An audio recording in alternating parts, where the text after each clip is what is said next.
BBC 기자가 서울에서 울었습니다. 멕시코 총격, 남아공 강도를 겪은 베테랑이 말이에요. 이유가 뭘까요? 500만 원 카메라를 길에 놓고 갔는데 누군가 비닐 씌워서 보관해뒀거든요. CNN, NHK, 르몽드까지 세계 5대 언론이 모두 취재했습니다. 유엔이 공식 인정했고 하버드 교수가 30년 연구를 갈아엎었어요. 전 세계 200개 도시가 지금 이걸 따라하고 있습니다. 바로 청계천 이야기예요. 과연 무슨 일이 있었을까요? 지금부터 8분간 세계가 인정한 서울의 기적을 보여드립니다. 끝까지 보시고 댓글로 여러분 생각을 들려주세요. 그리고 주변 분들에게도 꼭 공유해 주시길 바랍니다. 안녕하세요. 저는 올리비아 체인벌린입니다. BBC에서 20년째 다큐멘터리를 만들고 있죠. 솔직히 말하면 저는 도시라는 곳을 별로 믿지 않았습니다. 2019년 멕시코시티에서 마약 카르텔 취재를 하다가 총격전에 휘말렸거든요. 남아프리카 공화국 요하네스버그에서는 강도들이 제 카메라맨을 칼로 위협했습니다. 그때부터 확신했어요. 밤의 도시는 위험하다고 말이죠. 그런 제가 2024년 11월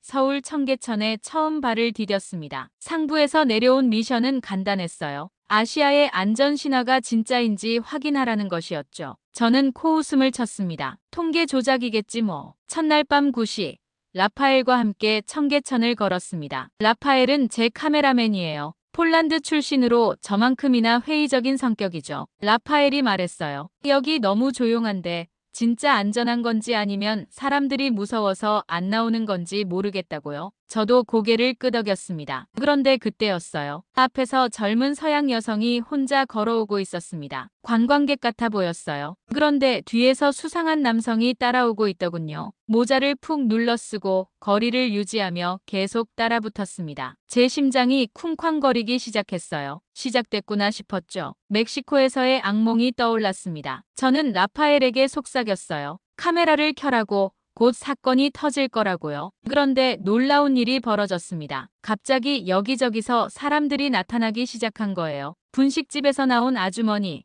편의점 직원, 산책하던 할아버지까지. 분식집 아주머니가 제일 먼저 움직였습니다. 여성 관광객에게 다가가더니 자연스럽게 말을 걸었어요. 아가씨, 혹시 길을 잃었냐고, 어디 가려고 하냐고 물어보시더군요. 그 순간 수상한 남성의 발걸음이 멈췄습니다. 편의점 직원도 나와서 주변을 서성거리기 시작했어요. 할아버지는 벤치에 앉아 신문을 펼쳤지만 계속 주변을 살피고 계셨죠. 남성은 결국 황급히 다른 방향으로 사라졌습니다. 전체 상황이 3분도 안 걸렸어요. 저는 정말 충격받았습니다. 경찰이 온 것도 아니고 누가 신고한 것도 아니었어요. 그냥 평범한 시민들이 자연스럽게 한 명의 안전을 지켜낸 거였죠. 라파엘이 물었어요. 방금 뭘 본 거냐고요? 글쎄, 자기 카메라가 거짓말을 하는 건 아닐 텐데 말이죠. 그날 밤 숙소로 돌아가면서 계속 생각했습니다. 20년간 세계 곳곳의 범죄 현장을 취재했지만 이런 건 처음이었어요. 경찰보다 빠른 시민들, 자연스러운 연대, 그리고 범죄자를 물리친 건 총도 경봉도 아닌 그냥 관심이었습니다. 하지만 저는 아직 확신할 수 없었어요. 혹시 우연의 일치일 수도 있잖아요. 아니면 제가 착각한 걸 수도 있고요. 그래서 더 정확한 실험을 계획했습니다. 내일은 진짜 테스트를 해보기로 했어요. 제 지갑을 청계천 벤치에 일부러 놓고 가는 거였습니다. 과연 서울 시민들이 정말 믿을 만한 사람들인지 확인하려고요. 솔직히 기대는 안 했습니다. 지갑은 당연히 사라질 거라고 생각했거든요. 어젯밤 일이 계속 머릿속을 맴돌았습니다. 정말 우연이었을까요? 아니면 제가 뭔가 착각한 걸까요? 라파엘과 함께 진짜 테스트를 계획했어요. 지갑을 일부러 놓고 가는 실험 말입니다. 라파엘은 걱정스러워했지만 저는 확신했죠. 진짜 가치 있는 걸로 테스트해야 의미가 있다고요. 사실 속으로는 두려웠습니다. 2018년 남아프리카 공화국에서 일어난 일이 자꾸 떠올랐거든요. 그때 저는 요하네스버그 빈민가에서 범죄 실태를 취재하고 있었어요. 현지 가이드가 수없이 경고했는데도 잠깐 방심한 사이 카메라 가방을 빼앗겼죠. 그것도 모자라 강도들이 칼을 들고 라파엘을 위협했어요. 그날의 공포는 정말 잊을 수가 없었습니다. 밤마다 꿈에서 그 순간이 반복됐거든요. 오후 3시, 청계천 광통교 근처 벤치에 앉았습니다. 제 지갑을 슬쩍 벤치 옆에 놓고 일어났어요. 라파엘은 멀리서 몰래 카메라로 촬영하고 있었죠. 심장이 쿵쾅거렸습니다. 손바닥에 식은땀이 났어요. 분명히 누군가 가져갈 거라고 생각했습니다. 그러면 역시 서울도 다른 도시와 똑같다는 걸 증명하게 되겠죠. 10분이 지났습니다. 사람들이 벤치 앞을 지나다녔지만 아무도 지갑을 건드리지 않았어요. 이상했어요. 20분 후, 한 아주머니가 벤치에 앉으셨습니다. 당연히 지갑을 발견하실 거라고 생각했죠. 그런데 아주머니는 지갑을 보시고는 주변을 두리번거리시더군요. 그리고 일어나서 근처 편의점으로 가셨어요. 저는 결국 가져가는구나 생각했습니다. 그런데 5분 후 편의점 직원과 함께 돌아오신 거예요. 편의점 직원이 지갑을 들고 주변 사람들에게 물어보기 시작했어요. 혹시 이 지갑 잃어버린 분을 보았냐고 말이죠. 제가 너무 놀라서 그냥 지켜보고 있었습니다. 그런데 더 놀라운 일이 벌어졌어요. 카페에서 나온 사장님도 합류하셨습니다. 그리고 지나가던 대학생까지도 저도 같이 찾아드리겠다고 나서더군요. 30분 동안 이 사람들이 지갑 주인을 찾기 위해 애쓰는 모습을 지켜봤어요. 제 눈에서 눈물이 나기 시작했습니다. 더 이상 참을 수 없어서 다가갔죠. 죄송하다고 그 지갑이 제 것이라고 말했어요. 편의점 직원이 환하게 웃으며 지갑을 건네주었습니다. 다행이라고 걱정했을 거라고 앞으로 조심하라고 하시더군요. 그 순간 제 안에서 뭔가 무너져 내렸어요. 멕시코에서 총격을 당했을 때의 공포, 남아공에서 강도를 당했을 때의 절망, 그리고 지난 5년간 제 마음속에 쌓여있던 불신의 벽이 한순간에 무너졌습니다. 아주머니가 제 어깨를 토닥이며 말씀하셨어요. 외국에서 왔구나. 서울이 처음이냐.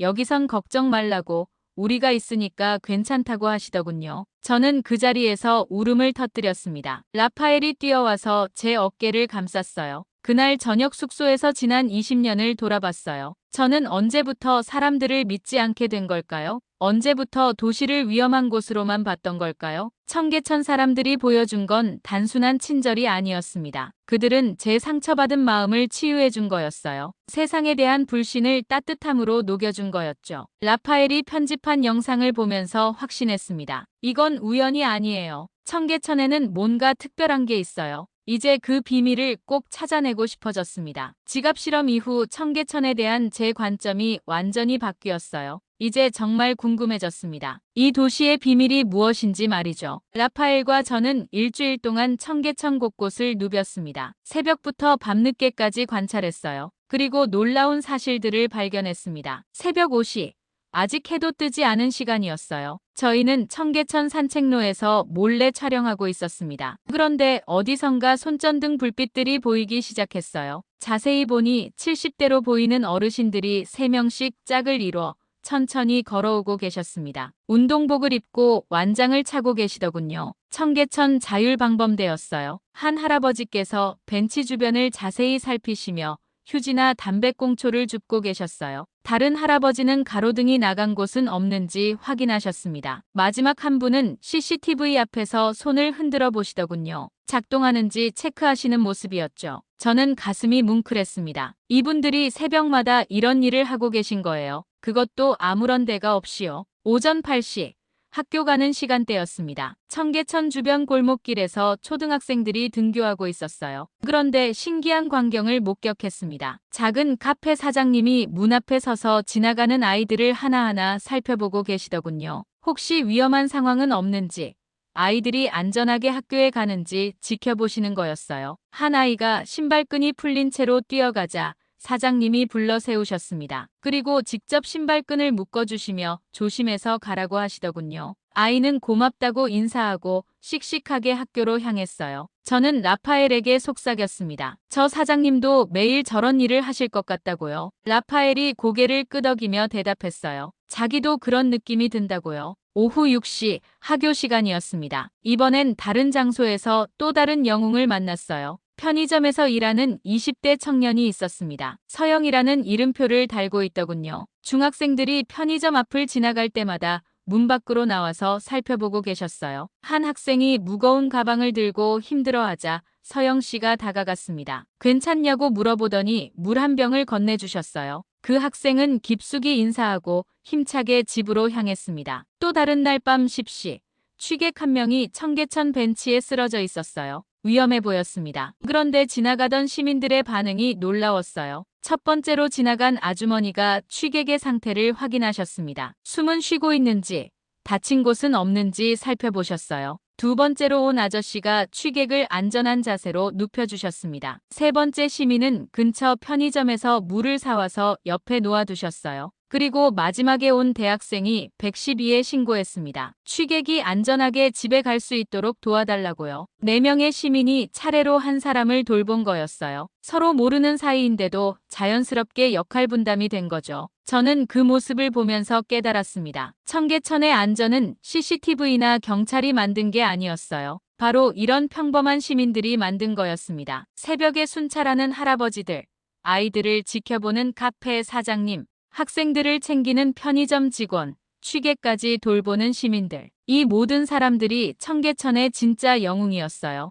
그들은 영웅이라고 불리길 원하지도 않았습니다. 그냥 당연한 일을 하고 있을 뿐이라고 생각하고 계셨어요. 하지만 바로 그런 마음가짐이 청계천을 세계에서 가장 안전한 곳으로 만든 거였습니다. 이제 저는 확신했어요. 이 이야기를 세계에 알려야겠다고 생각했습니다. 하지만 혹시 제가 너무 주관적으로 봤을 수도 있잖아요. 더 객관적인 검증이 필요했습니다. 청계천의 숨은 영웅들을 발견한 후 저는 더 큰 확신이 필요했어요. 혹시 제가 너무 감정적으로 판단한 건 아닐까 싶었거든요. 그래서 동료 기자들을 초대했습니다. CNN 도쿄 지부의 마이클 브라운, NHK 국제부의 다나카 히로시, 프랑스 르몽드의 마리 듀퐁, 그리고 독일 도이체벨레의 한스 밀러까지 모두 범죄와 도시 안전 분야의 베테랑들이었어요. 2024년 12월 첫째 주 이들이 서울에 도착했습니다. 저는 일부러 청계천에 대한 사전 정보를 주지 않았어요. 선입견 없이 직접 체험해보길 원했거든요. 첫날 저녁 마이클이 도전장을 내밀었습니다. 자신의 최신형 카메라를 청계천 벤치에 놓고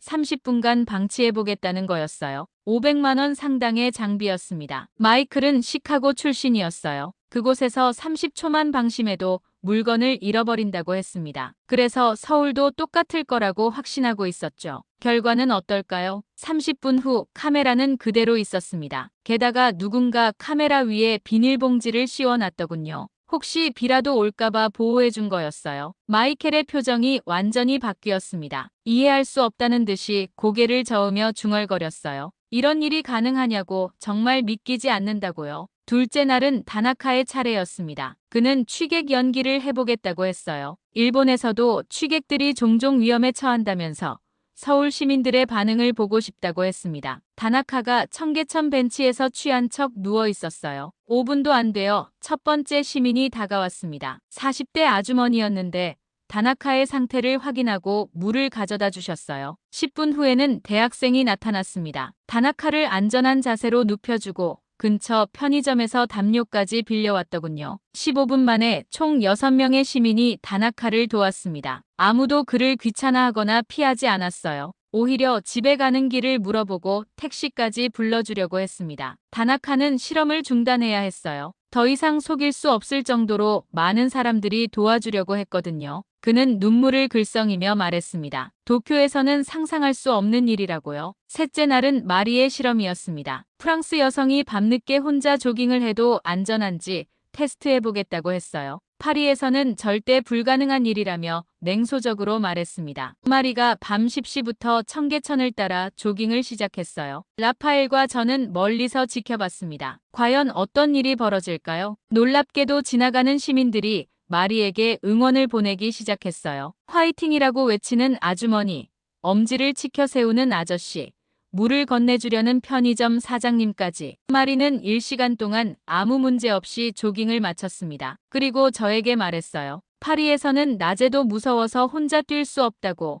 그런데 서울에서는 오히려 응원을 받는다고요. 마지막 날은 한스의 실험이었어요. 독일 사람답게 가장 체계적인 접근을 했습니다. 지갑, 핸드폰, 노트북을 각각 다른 장소에 30분씩 방치하는 거였죠. 결과는 완벽했습니다. 세 물건 모두 제자리에 그대로 있었어요. 게다가 핸드폰 옆에는 메모지가 하나 붙어 있었습니다. 혹시 잃어버린 물건이면 근처 카페로 가져다 주겠다는 내용이었어요. 한스는 그 메모지를 보고 말을 잃었습니다. 베를린에서 30년간 기자로 일했지만 이런 경험은 처음이라고 했어요. 나흘간의 실험이 끝났습니다. 4명의 외국 기자들은 모두 같은 결론에 도달했어요. 청계천의 안전은 통계 조작이 아니라 현실이라는 것이었습니다. 마이클이 제게 말했습니다. 이 이야기를 CNN 메인 뉴스로 보도하겠다고요. 다나카도 NHK 특집 다큐멘터리를 제작하겠다고 했어요. 마리와 한스 역시 각각 르몽드와 도이체벨레에 연재 기사를 쓰겠다고 약속했습니다. 그날 밤 5명이 함께 청계천을 걸으며 이야기를 나눴어요. 우리는 단순한 뉴스가 아니라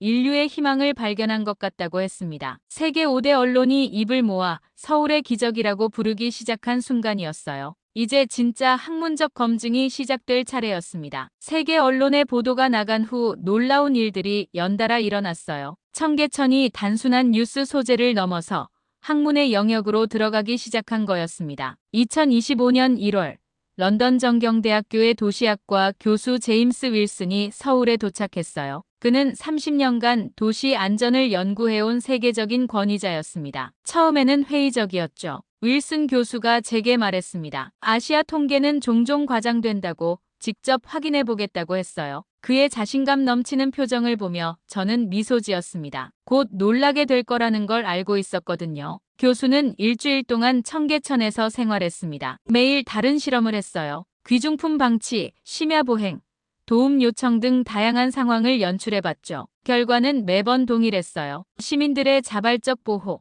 즉각적인 도움, 그리고 따뜻한 관심이 계속 이어졌습니다. 교수의 표정이 날마다 달라지는 게 보였어요. 마지막 날 교수가 저에게 고백했습니다. 30년간 연구한 도시 안전 이론을 모두 다시 써야겠다고요. 청계천에서 발견한 건 기존 학문으로는 설명할 수 없는 새로운 패러다임이라고 했습니다. 2월에는 하버드 대학교 범죄학과의 사라 존슨 교수가 왔어요. 그녀는 시카고 범죄를 20년간 연구한 전문가였습니다. 시카고와 서울의 차이를 분석해보고 싶다고 했죠. 존슨 교수는 더욱 체계적으로 접근했어요. 같은 시간, 같은 상황에서 시카고와 청계천의 시민 반응을 비교 분석했습니다. 결과는 충격적이었어요. 시카고에서는 10번 중 1번도 도움을 받지 못했던 상황들이 청계천에서는 10번 모두 해결됐습니다. 그것도 5분 안에 말이에요. 존슨 교수가 눈물을 흘리며 말했습니다. 자신이 연구해온 범죄 예방 이론이 얼마나 부족했는지 깨달았다고요. 진짜 해답은 기술이나 제도가 아니라 사람의 마음에 있었다고 했어요. 3월에는 파리 소르본 대학교의 사회학자 피에르 르루아가 도착했습니다. 그는 유럽의 도시 공동체를 연구하는 석학이었어요. 파리와 청계천의 사회적 신뢰도를 비교하려고 했습니다. 르루아 교수는 한 달 동안 청계천에 머물렀어요. 시민들과 직접 대화하고 그들의 행동을 관찰했습니다. 그리고 놀라운 발견을 했죠. 청계천 시민들은 서로를 가족처럼 생각하고 있었어요. 혈연 관계가 없는데도 진짜 가족보다 더 끈끈한 유대감을 보여줬습니다. 르루아 교수는 이를 새로운 사회학적 개념으로 정리했어요. 4월 뉴욕 대학교의 심리학자 데이비드 스미스가 왔습니다. 그는 집단 심리와 이타주의를 연구하는 전문가였어요. 청계천 시민들의 심리적 특성을 분석하고 싶다고 했죠. 스미스 교수의 연구 결과는 놀라웠습니다. 청계천 지역 주민들의 행복 지수가 뉴욕 맨해튼보다 30% 높았어요. 그리고 타인에 대한 신뢰도는 무려 80% 높았습니다. 더욱 흥미로운 건 이타적 행동이 전염성을 보인다는 점이었어요. 한 사람이 선행을 베풀면 주변 사람들도 따라서 선행을 하게 되더군요. 스미스 교수는 이를 선한 영향력의 확산이라고 명명했습니다. 5월에는 UN 도시개발 프로그램에서 조사단을 파견했어요. 청계천 모델을 전 세계 도시에 적용할 수 있는지 검토하려는 목적이었습니다. UN 조사단은 2달 동안 청계천을 완전히 해부했어요. 물리적 환경, 사회적 구조, 문화적 배경,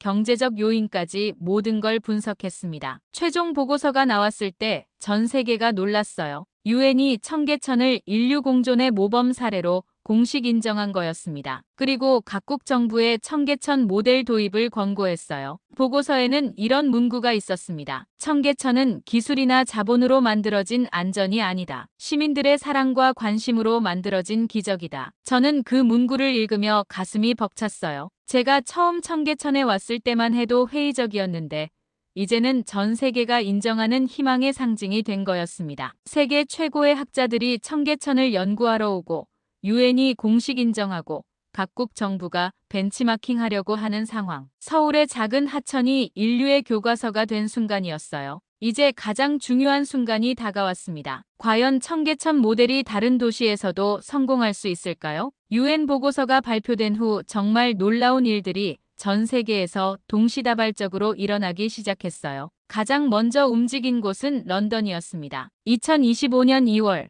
런던 시장 사디크 칸이 청계천 프로젝트 도입을 발표했어요. 템스 강변을 중심으로 시민 자율 방범대를 조직하겠다고 했죠. 처음에는 회의적인 반응이 많았습니다. 런던 시민들이 과연 서울 사람들처럼 할 수 있을까 하는 의구심이었어요. 하지만 결과는 놀라웠습니다. 3월 첫째 주 템스 강변에서 첫 번째 기적이 일어났어요. 한 관광객이 지갑을 잃어버렸는데 30분 만에 시민이 찾아서 돌려준 거였습니다. 그것도 현금 500파운드가 그대로 들어있는 채로요. BBC 런던 뉴스가 이 소식을 보도했고 템스강 시민 순찰대에 지원하는 사람들이 급증했어요. 3월 말에는 1000명이 넘는 자원봉사자들이 활동하고 있었습니다. 더 놀라운 건 범죄율의 변화였어요. 템스 강변 지역의 절도 사건이 40% 감소했습니다. 경찰력을 늘리지도 않고 CCTV를 추가하지도 않았는데 말이에요. 오직 시민들의 관심과 참여만으로 이뤄낸 결과였습니다. 파리에서도 비슷한 움직임이 시작됐어요.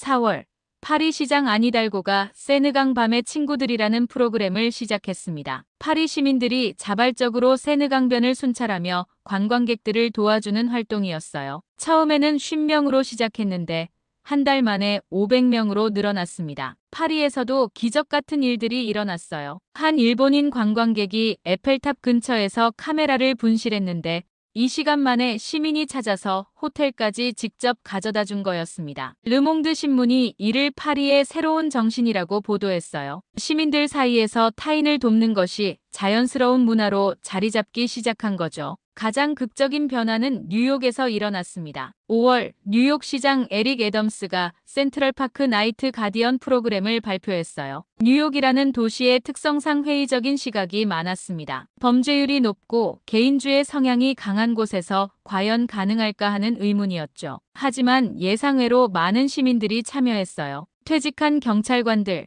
교사들, 심지어 월스트리트 직장인들까지 자원해서 밤에 센트럴파크를 순찰하기 시작했습니다. 6월 첫째 주 센트럴파크에서 기적이 일어났어요. 새벽 조깅을 하던 여성이 불량배들에게 위협받는 상황이 발생했는데 순찰 중이던 시민들이 즉시 개입해서 여성을 보호한 거였습니다. CNN이 이 소식을 대대적으로 보도했고 나이트 가디언 지원자가 하루 만에 1000명 증가했어요. 뉴욕 시민들도 할 수 있다는 자신감이 생긴 거였죠. 가장 놀라운 변화는 LA에서 일어났습니다. LA는 전통적으로 범죄율이 높고 지역 간 갈등이 심한 도시였어요. 하지만 7월 LA 시장이 청계천 프로젝트 도입을 선언했습니다. 다운타운 LA의 우범지대였던 스키드로우에서 시민 자율방범대가 조직됐어요. 처음에는 아무도 믿지 않았습니다. 가장 위험한 지역에서 시민들이 자발적으로 순찰한다는 게 말이 안 된다고 했거든요. 하지만 한 달 후 놀라운 소식이 들려왔어요. 스키드로우에서 노숙자를 돌보던 시민이 강도를 당할 뻔한 상황에서 다른 시민들이 나타나 도와준 거였습니다. 그것도 인종과 계층을 가리지 않고 말이에요. LA 타임스가 이를 기적의 시작이라고 보도했어요. 미국에서 가장 위험하다던 곳에서도 시민들의 선한 의지가 발휘되기 시작한 거였습니다. 8월에는 더욱 놀라운 소식이 들려왔어요. 호주 시드니, 캐나다 토론토, 독일 베를린, 이탈리아 로마까지 총 50개 도시에서 청계천 모델을 도입한다고 발표한 거였습니다. 저는 이 모든 소식을 들으며 정말 믿을 수 없었어요. 불과 1년 전만 해도 회의적이었던 제가 이제는 전 세계적인 변화의 중심에 서 있었습니다. 라파엘이 제게 말했어요. 올리비아, 우리가 단순한 취재가 아니라 역사를 만들고 있는 것 같다고요. 저도 같은 생각이었습니다. 서울 청계천에서 시작된 작은 변화가 이제 전 지구적 운동이 되어가고 있었어요. 사람의 선한 마음이 얼마나 큰 힘을 가지고 있는지 온 세상이 깨닫기 시작한 거였습니다. 하지만 저는 여전히 궁금했어요. 이 모든 변화의 진짜 원동력은 무엇일까요? 청계천의 진정한 비밀을 파헤쳐 볼 때가 왔습니다. 전 세계가 청계천 모델을 따라하기 시작한 후 저는 정말 궁금해졌어요. 과연 이 모든 기적의 원천은 무엇일까요? 청계천에는 도대체 어떤 비밀이 숨어 있을까요? 그 답을 찾기 위해 저는 청계천 주변 상인들과 주민들을 더 깊이 만나보기로 했습니다. 그리고 놀라운 이야기들을 듣게 됐어요. 청계천에서 35년째 분식집을 운영하는 강혜진 사장님을 만났습니다. 60대의 푸근한 인상을 가진 분이셨어요. 강 사장님이 들려준 이야기는 정말 감동적이었습니다. 10년 전 한 젊은 남성이 새벽마다 강 사장님 가게 앞을 서성거렸다고 해요. 배가 고파 보였지만 돈이 없어 보이더라는 거죠. 강 사장님은 그냥 지나칠 수 없으셔서 매일 아침 따뜻한 국밥을 챙겨주셨어요. 한 달 후 그 청년이 취직에 성공했습니다. 첫 월급을 받자마자 강 사장님께 달려와서 눈물을 흘리며 감사 인사를 드렸다고 해요. 그리고 지금도 가끔씩 안부를 묻는다는 거였습니다. 강 사장님이 제게 말씀하셨어요. 정부가 우리를 지켜주는 게 아니라 우리가 서로를 지킨다고.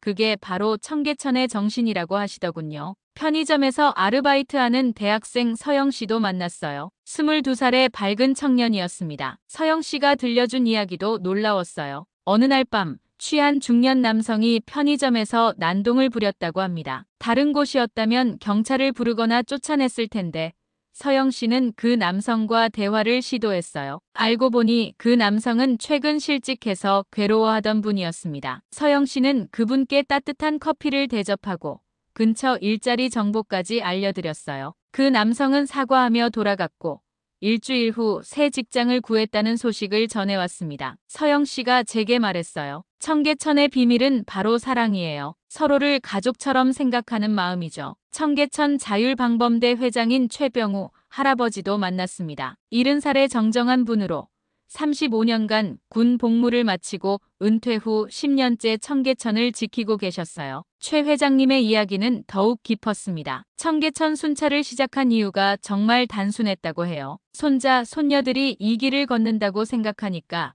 그냥 가만히 있을 수 없었다는 거였습니다. 그런데 신기한 일이 일어났어요. 최 회장님이 순찰을 시작하자 다른 어르신들도 하나둘씩 합류하기 시작한 거였습니다. 지금은 200명이 넘는 어르신들이 자발적으로 참여하고 계시더군요. 최 회장님이 말씀하셨어요. 내 가족이 다니는 길이라고 생각하면 당연히 지켜야죠. 그게 바로 청계천 사람들의 마음이에요. 하지만 가장 놀라운 이야기는 따로 있었어요. 범죄자까지도 변화시키는 청계천의 힘이었습니다. 2년 전 청계천에서 소매치기를 시도하던 20대 남성이 있었어요. 관광객의 가방을 노리고 있었는데 주변 시민들이 즉시 발견하고 제지했습니다. 하지만 그들이 한 일은 경찰 신고가 아니었어요. 대신 그 청년을 근처 식당으로 데려가서 밥을 먹여주고 이야기를 들어봤다는 거예요. 알고 보니 가정 형편이 어려워서 어쩔 수 없이 그런 일을 시도한 거였습니다. 시민들은 그 청년에게 일자리를 소개해주고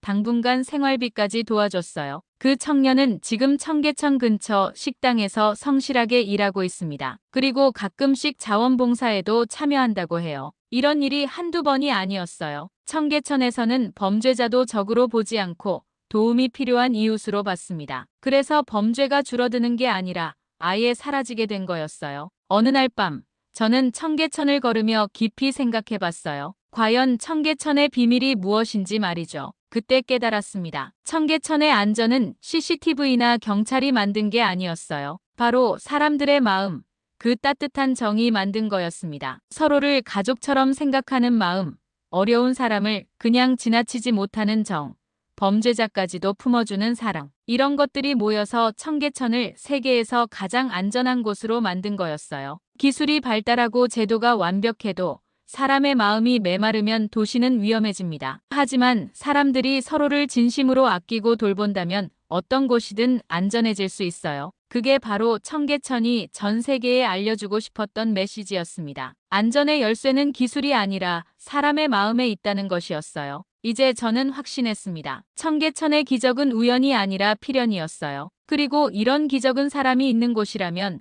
어디든 일어날 수 있다는 것도 말이죠. 하지만 과연 이 모든 변화가 지속될 수 있을까요? 청계천이 남긴 진정한 교훈은 무엇일까요? 청계천 취재를 시작한 지 1년이 지났습니다. 그 사이 정말 많은 변화가 있었어요. 오늘은 그 마지막 이야기를 들려드리려고 합니다. 2025년 6월 현재 전 세계 200개 도시에서 청계천 프로젝트를 시행하고 있어요. 모든 곳이 성공한 건 아니었습니다. 실패한 곳들도 있었죠. 하지만 그 실패에서도 소중한 교훈을 얻을 수 있었어요. 브라질 리우데자네이루에서는 처음 3개월간 효과가 없었습니다. 시민들이 서로를 믿지 않았거든요. 하지만 포기하지 않고 계속 노력한 결과 6개월 후부터 변화가 시작됐어요. 한 명 한 명이 변하기 시작하면서 전체 분위기가 달라진 거였습니다. 남아프리카 공화국 케이프타운에서도 초기에는 어려움이 많았어요. 인종 간 갈등과 경제적 격차 때문에 쉽지 않았죠. 하지만 시민들이 함께 노력한 결과 1년 만에 놀라운 변화를 이뤄냈습니다. 실패와 성공을 통해 우리가 배운 건 하나였어요. 청계천의 기적은 단순히 따라하는 것만으로는 일어나지 않는다는 것이었습니다. 진심으로 서로를 아끼려는 마음이 있어야만 가능한 일이었어요. 가장 감동적인 소식은 시리아 다마스쿠스에서 들려왔습니다. 전쟁으로 폐허가 된 도시에서도 시민들이 청계천 프로젝트를 시작한 거였어요. 서로 다른 종파, 다른 민족이었지만 함께 거리를 지키기 시작했습니다. 한 시리아 여성이 저에게 편지를 보내왔어요. 청계천 이야기를 듣고 용기를 얻었다고, 자신들도 할 수 있다고 믿게 됐다고 했습니다. 그 편지를 읽으며 저는 눈물을 흘렸어요. 뉴욕타임스가 특집 기사를 실었습니다. 서울 청계천은 단순한 하천이 아니라 철학이라고 했어요. 안전은 만드는 게 아니라 함께 지키는 것이라는 철학 말이죠. 워싱턴 포스트도 사설을 통해 청계천 현상을 분석했어요. 기술 문명이 발달할수록 인간의 따뜻함이 더욱 중요해진다고 했습니다. 청계천이 바로 그 증거라고 평가했죠. BBC 본사에서도 제 다큐멘터리를 높이 평가했어요. 단순한 취재를 넘어서 인류애를 회복시킨 작품이라고 했습니다. 에미상 후보에도 오르게 됐어요. 하지만 상보다 더 소중한 건 사람들의 변화였습니다. 제 다큐멘터리를 본 시청자들이 편지를 보내왔어요. 자신들도 주변 사람들을 더 따뜻하게 대하게 됐다고, 작은 친절을 실천하게 됐다고 했습니다. 한 영국 할머니는 이런 편지를 보내셨어요. 80년을 살면서 사람을 믿지 않고 살았는데 청계천 이야기를 듣고 마음이 열렸다고 하시더군요. 이제 매일 동네 산책을 하며 사람들에게 인사한다고 했어요.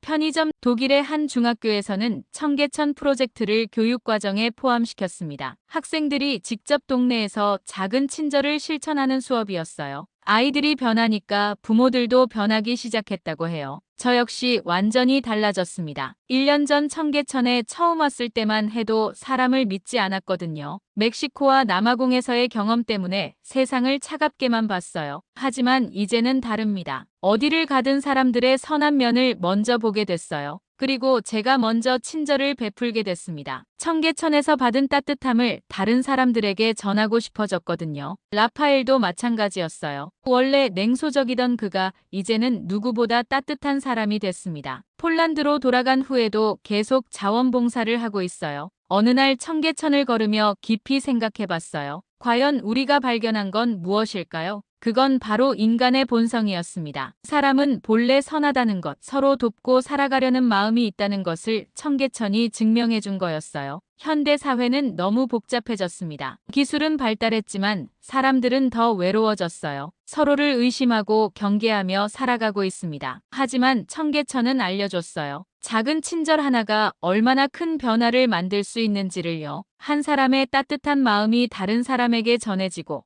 그것이 모여서 전 세계를 바꿀 수 있다는 걸 보여준 거였습니다. 지금 이 순간에도 전 세계 어딘가에서 청계천의 정신을 실천하는 사람들이 있을 거예요. 길에서 넘어진 할머니를 부축하는 청년, 길을 잃은 관광객을 도와주는 시민, 어려운 이웃을 돌보는 상인. 이런 작은 친절들이 모여서 세상을 조금씩 바꿔가고 있습니다. 청계천에서 시작된 작은 물결이 이제 전 지구를 감싸는 큰 파도가 된 거예요. 저는 이 이야기를 통해 말하고 싶습니다. 세상은 아직 희망이 있다고, 사람은 여전히 아름답다고요. 그리고 우리 모두가 작은 영웅이 될 수 있다고 말이에요. 청계천이 남긴 가장 큰 교훈은 이거였어요. 안전은 만드는 게 아니라 함께 지키는 것이고, 행복은 혼자 누리는 게 아니라 함께 나누는 것이라는 진리 말입니다. 이제 여러분께 묻고 싶습니다. 오늘 누구에게 작은 친절을 베풀어 보실 건가요? 여러분도 청계천의 기적을 만들어가는 주인공이 되어 보시지 않겠어요? 좋아요와 구독 부탁드리고 댓글로 생각을 들려주세요.